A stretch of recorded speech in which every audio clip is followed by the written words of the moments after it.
وَلَقَدْ يَسَّرْنَا الْقُرْآنَ لِلذِّكْرِ فَهَلْ مِن مُّدَّكِرٍ. السلام علیکم ورحمۃ اللہ وبرکاتہ.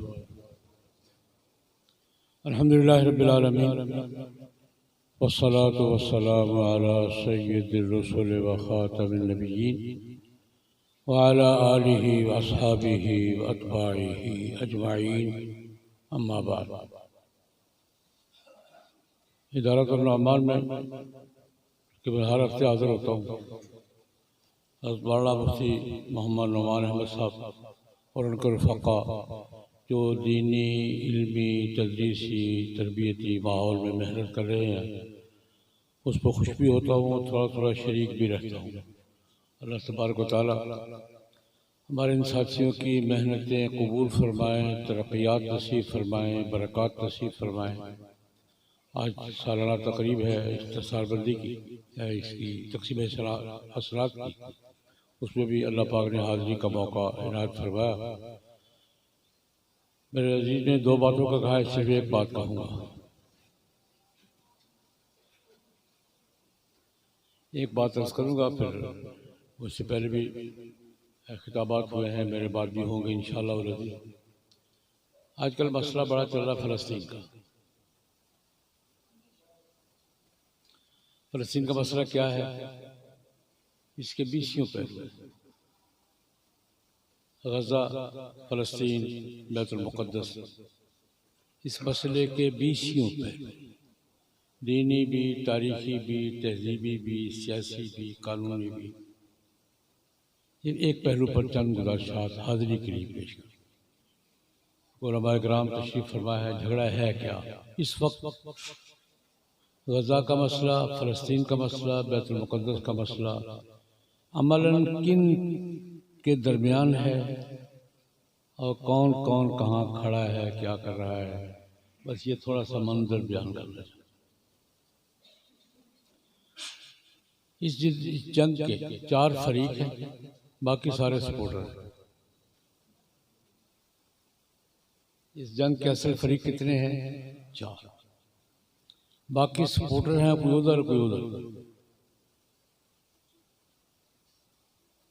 اس جنگ میں سب سے پہلا اور سب سے بڑا فریق اسرائیل ہے. سب سے طاقتور بھی وہی ہے، سب سے بڑا فریق بھی وہی ہے، سب سے زیادہ دھونس دھاندلی کرنے والا بھی وہی ہے، طاقتور کرتا ہے. ایک فریق ہے اسرائیل. اس جنگ کا دوسرا فریق ہے ایران. تیسرا فریق ہے عرب ممالک. چوتھا فریق ہے ترکی، جو عملاً جن کی جنگ ہے. باقی سارے سپورٹر ہیں. کوئی خاموش سپورٹر ہے، کوئی عملی سپورٹر ہے، کوئی زبانی بات کرتا ہے، کوئی عملی مدد کرتا ہے. دونوں طرف ساری دنیا کی پوزیشن سپورٹر کی ہے. اصل فریق یہ 4. اسرائیل کا ایجنڈا کیا ہے؟ اسرائیل آج سے 100 سال پہلے موجود نہیں تھا. ہم بھی نہیں تھے، پاکستان بھی نہیں تھا. کیا بھائی، 100 سال پہلے پاکستان تھا؟ اسرائیل بھی نہیں تھا. اسرائیل تقسیم ہوا ہے، فلسطین تقسیم ہوا ہے سن 47 میں. فلسطین 1947 سے پہلے ترکی کا صوبہ تھا، پھر برطانیہ کی جو آبادی تھی. ایک صوبہ تھا جس کو 2 ملکوں میں تقسیم کیا اقوام متحدہ نے 1947. اسرائیل اور فلسطین. فلسطین تو پہلے سے چلا رہا تھا، لیکن اسرائیل کے نام سے سلطنت فیصلہ اقوام متحدہ نے کیا تھا 47 میں. بنا ہے 48 میں، ہمارے ساتھ ہی بنا ہے، آگے بھی ہی بنے. اسرائیل بنا، اس کا ماضی چھوڑ کر اس کا مستقبل عرض کرنا چاہتا ہوں. اس کا ٹارگٹ کیا ہے؟ اسرائیل کس مقصد کے لیے کام کر. ہر جگہ کو مقصد ہوتا ہے، ویسے تو جنگ نہیں ہوتی. دو پڑوسیوں میں جنگ ہو، محلے داروں میں، تب بھی کوئی مقصد ہوتا ہے لڑائی کا۔ اسرائیل کا ایجنڈا کیا ہے؟ گریٹر اسرائیل، حضرت سلیمان علیہ السلام کے زمانے کے اسرائیل کو دوبارہ بحال کرنا۔ اس کو وہ کیا کہتے ہیں؟ گریٹر اسرائیل، وہ دوبارہ قائم کرنا، ان کا ٹارگٹ یہ ہے۔ اسی لیے وہ اکٹھے ہوئے، اسی لیے ریاست بنی، اسی لیے انہوں نے برطانیہ سے معاہدہ کیا۔ یہ بڑی تفصیلات ہیں، لیکن میں خلاصہ عرض کر رہا ہوں۔ اسرائیل کا ٹارگٹ حضرت سلیمان علیہ السلام کے زمانے کا گریٹر اسرائیل، اس سلطنت کو دوبارہ بحال کرنا ہے۔ اس کے لیے کام کر رہا ہوں۔ وہ سلطنت کیا تھی؟ اپنے وقت کی دنیا کی سب سے بڑی سلطنت تھی۔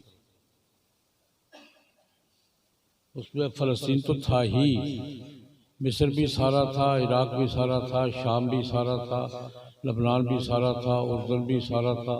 یہ 5-7 ملک کیلے وہ اس میں تھے۔ سعودی عرب آدھا تھا، آدھا نہیں تھا۔ آپ نقشے پر گریٹر اسرائیل نیٹ پہ موجود ہے، نقشہ دیکھیں۔ مدینہ منورہ اس میں شامل ہے، مکہ نہیں ہے۔ مکہ اور مدینہ کے درمیان گریٹر اسرائیل کی اس سلطنت کو اسرائیل بحال کرنے کے لیے کس تقدس کے ساتھ کہ ہماری سلطنت تھی، ہم نے حکومت کی ہے، سلیمان علیہ السلام، داؤد علیہ السلام کے زمانے میں ہماری حکومت تھی، ہم نے اس حکومت کو دوبارہ بحال کرنا ہے۔ اس کے لیے کام کر رہا ہوں۔ اور اسرائیلی جو تحریک ہے اس کو کیا کہتے ہیں؟ زائنزم، صہیونیت، صہیون، وہ تحریک ہے، ساری یہودی اس پہ نہیں ہے۔ یہ بات میں آپ سے کرتا ہوں، دنیا بھر کے سارے یہودی اس تحریک کا حصہ نہیں ہے۔ میں اپنا مشاہدہ عرض کرتا ہوں۔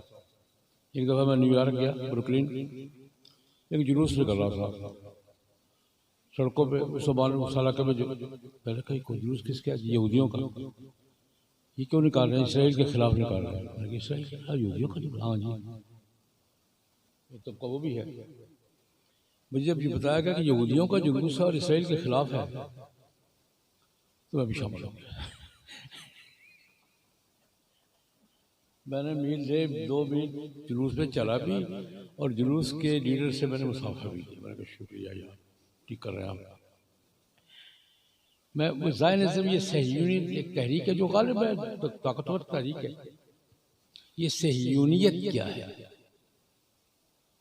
ہم اردو میں جب پڑھتے صہیونی تحریک، صہیون، صیون، یہ بیت المقدس کے ساتھ ایک پہاڑی کا نام ہے، جس پہاڑی پر حضرت داؤد علیہ السلام کا خیمہ تھا، جس میں وہ عبادت کیا کرتے تھے، خیمہ داؤد، کیمپ ڈیوڈ۔ میں صرف ان کی ذہن میں تقدس کہ وہ حضرت داؤد علیہ السلام کے زمانے کی، سلیمان علیہ السلام کی حکومت اپنے بحال کو اس کے لیے کام کر رہے ہیں۔ وہ کامیاب ہوتے ہیں نہیں ہوتے یہ الگ مسئلہ ہے، انشاءاللہ العزیز نہیں ہوں گے، لیکن ان کا ٹارگٹ کیا ہے؟ سلیمان علیہ السلام کے زمانے کا گریٹر اسرائیل دوبارہ قائم کرنا۔ اس کے لیے ان کا عیسائیوں سے معاہدہ ہے، اور اسرائیل اس کے لیے کام کرنا۔ کئی جنگیں لڑ چکا ہے، اور یہ جنگ بھی اسی کا حصہ ہے۔ ہر جنگ میں کوئی نہ کوئی ساتھ زمین اچھا لیتا ہے، اپنی وسعت پیدا کرتا ہے، اس کی طرف بڑھ رہا۔ دوسرا فریق میں نے کیا بتایا؟ ہضم ہو جائے گا نام؟ یہ نام ہضم ہو جائے گا؟ دوسرا فریق وہ ہے، اس کا ٹارگٹ کیا ہے؟ دولت بنی فاطمہ،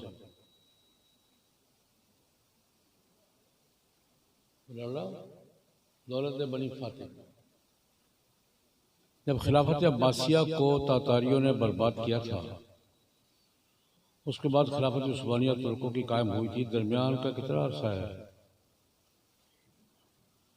تقریباً 200 سال بعد۔ اس زمانے میں عالم اسلام میں دولت بنی فاطمہ مصر اس کا مرکز تھا۔ وہ دولت بنی فاطمہ، اس میں بھی یہ تقریباً سارا علاقہ شامل تھا، ایک رہی ہے۔ ایران کے ذہن میں وہ ٹارگٹ ہے دولت بنی فاطمہ بحال کرنی. یہ سمجھ نہیں جاؤ کون لڑ رہا ہے، کیوں لڑ رہا ہے، کون لڑ رہا ہے، کیوں لڑ رہا ہے. ایران اس ایجنڈے کے لیے لڑ رہا ہے، دولت بنی فاطمہ کی بحالی کے لیے، چھوڑو اور پھر واپس آئے. اور اللہ پاک میری بات غلط کرے، جو نظر بات اپنی مرضی کے خلاف نظر آ رہی ہو تو آدمی یہ تو کہتا ہے کہ اللہ غلط کرے، لیکن ہوتی تو کوئی ہے نا جو نظر آ رہی ہے. ایران اس ایجنڈے میں 50% کام کر چکا ہے. عراق میں ایران بیٹھا ہی نہیں بیٹھا، یمن میں، لبنان میں، شام میں، آدھا کام تو ہو گئے. سعودی عرب میں گھس رہا، باقی تو سارا وہ ماحول دولت بنی فاطمہ والا کام کر لیا. یہ دوسرا فریق لڑ رہا، اپنے ایجنڈے پہ لڑ رہا، اس کو کسی سے دلچسپی نہیں ہے، اپنے ایجنڈے سے دلچسپی ہے کہ اسے دولت بنی فاطمہ بحال کروانی ہے اور مسلسل کام کرنا. تیسرا فریق ہے عرب ممالک. کتنے ہیں گن لیں گے، گنتی کر لیں گے. عرب ممالک وہ اس لڑائی کا حصہ ہے کہ مجھے معاف فرمائیں، نہ کوئی ویژن ہے نہ کوئی ایجنڈا ہے.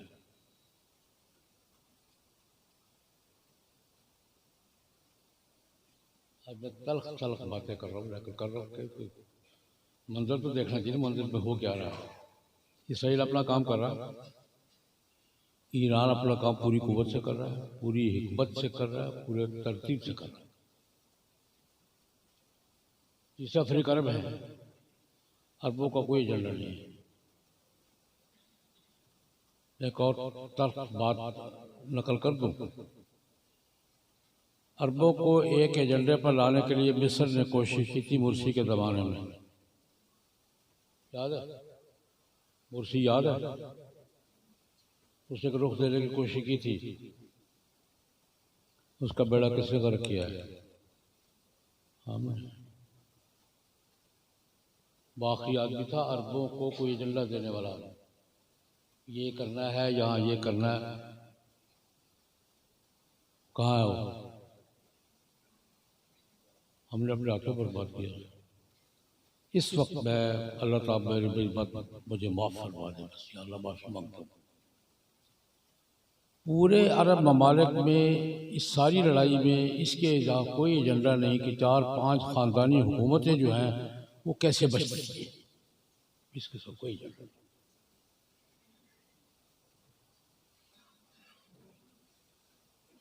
اس کے سوا کوئی ایجنڈا ہے نہیں. 4-5 خاندانی حکومتیں وہ کیسے بچتی ہیں؟ کون بچائے گا؟ خاندانی حکومتیں 4 یا 5 سے زیادہ نہیں ہیں. ان کے تحفظ کے سوا عربوں کے پاس مرسی کے بعد کوئی ایجنڈا نہیں. جو بچا لے گا اس کے ساتھ. چوتھا فریق ہے ترکی. اس کے ذہن میں خلافت عثمانیہ ہے، مجھے تو نظر آ رہی ہے. ترکی کے ذہن میں خلافت عثمانیہ ہے، اس کو خلافت عثمانیہ یاد آ رہی ہے، یاد آتی ہے جس سے کبھی کبھی ہمیں دلی یاد آتا ہے، کبھی کبھی ہمیں دلی یاد آتا ہے، لدھیانہ بھی یاد آتا ہے. اس کو بھی خلافت عثمانیہ یاد آ رہی ہے، اور وہ اس کے ذہن میں یہ بات بیٹھتی جا رہی ہے کہ ہم نے خلافت عثمانیہ کا دور واپس لانا ہے، لیکن حالات اس کے مطابق ابھی نہیں. ابھی اس کو 10 سال چاہیے چھیڑ چھاڑ کی اہلیت پیدا کرنے کے لیے.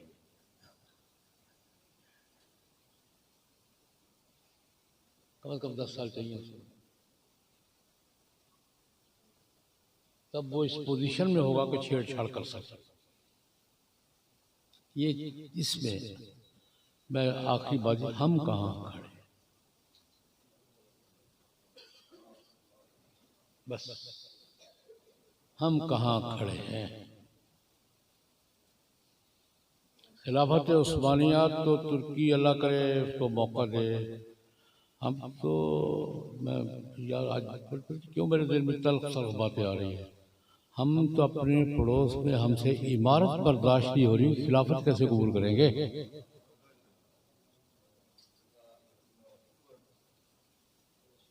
ہو رہی ہے برداشت؟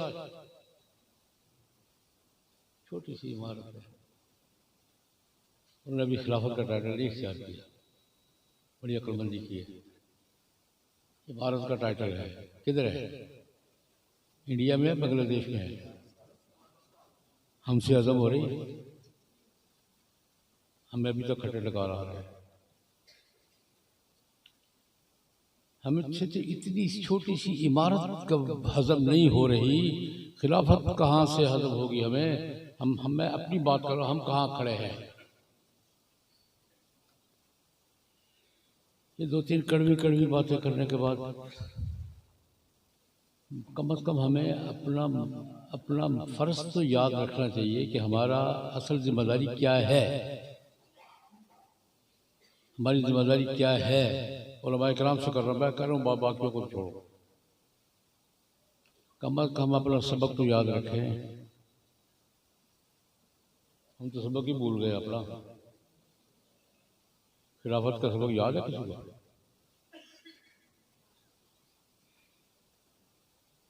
عمارت نہیں یاد ہو رہی ہے ہمیں، خلافت کا سبق کسی کو یاد ہے؟ ہمیں اپنا سسٹم، اپنا نظام، اپنا ٹارگٹ تو ذہن میں رکھنا چاہیے. میں ایک بات اضافہ کر کے بات ختم کروں گا. کل ہی ہماری جامع مسجد میں ایک پروگرام تھا، شیخ الہند مولانا محمود حسن جو ہماری جنگ آزادی کے بہت بڑے قائد تھے. تحریک ریشمی رومال کا نام ہم لیتے ہیں، ان کی تحریک کا نام لیتے ہیں. انہوں نے اپنی جدوجہد کا آزادی کا ٹارگٹ کیا قرار دیا تھا؟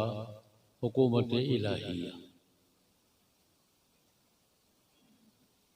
تحریک ریشمی رومال کا اگر کسی دوست کو نہ معلوم تو میرے پاس کتاب موجود ہے ان کی، حکومت الہیہ، شرعی حکومت، اسلامی حکومت.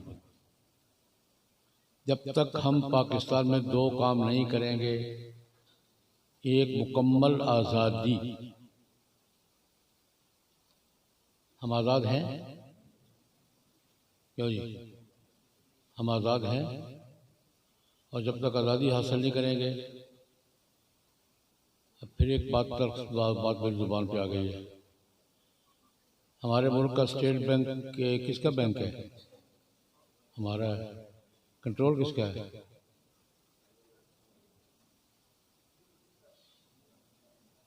دکان میری ہے، گلے کی چابی اس کے پاس ہے. دکان میری ہے، میری دکان کے گلے کی چابی میرے قرض خواہ کے پاس ہے. غلط کہہ رہا ہوں؟ اور آج صبح کی خبر تھی، 4 محکمے اور ہم نے اس کے حوالے کر دیے.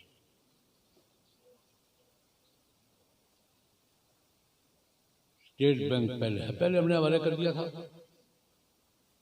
اور آج دوبارہ اخبار پڑھیں، 4 محکمے، ملک کے 4 اہم ریاستی شعبے ہم نے IMF کے کنٹرول پہ آج بھی دے دی. پہلی بات تو آزادی ہے. ہمیں آزادی کی جنگ نئے سے لڑنی پڑے گی بھائی. جب تک ہم آزاد نہیں ہوں گے، جب تک قومی خود مختاری کا مقام حاصل نہیں کریں گے، اپنے فیصلے خود کرنے کے مختار نہیں ہوں گے، کچھ نہیں ہوگا. اور آزادی برائے آزادی نہیں، آزادی برائے حکومت الہیہ. آزادی برائے آزادی نہیں، آزادی کس کے لیے؟ برائے حکومت الہیہ. بس یہ تلخ باتیں آج میرے ذہن میں آ گئی تھی، تو میں نے 2 باتیں کرنے کے لیے ایک ہی بات کیا. اللہ کرے یہی عزم ہو جائے. اسی پہ اتفاق کرتا ہوں. آپ علماء کرام کی خطابات سنیں، کبھی خیال آ جائے تو ان باتوں پہ غور فرما لیں کہ ہم نے کیا کرنا۔ اللہ پاک ہمیں توفیق عطا فرمائے، ہمیں حریت کا جذبہ نصیب فرمائے اور شریعت کے لفاظ کا غیرت نصیب فرمائے۔ اللہم صلی علی